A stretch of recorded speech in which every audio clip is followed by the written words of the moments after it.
Hi guys, कैसे हो बोलो। आई होप आप लोग काफी अच्छे हो गए। तो आज हम पे ये एक्टिवा की 6G बिल्कुल न्यू मॉडल है, ज्यादा चली भी नहीं है गाड़ी। मैं आपको दिखाता हूँ, इधर लेके आओ, उधर दिखाओ, इसका नाम दिखाओ गाड़ी का। तो एक्टिवा 6G है ये।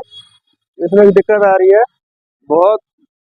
तो गाइस, इसका जो गियर बॉक्स होता है बहुत ज़्यादा साउंड कर रहा है, तो इसको पहले डिग्गी खोल के मैं पूरा खोल के फिर आपको गियर बॉक्स ओपन करके फिर आपको दिखाता हूँ वो साउंड कैसा आवाज़ करता है। ये मैंने बॉक्स खोल लिया है, इसको बाहर निकाल लेते हैं।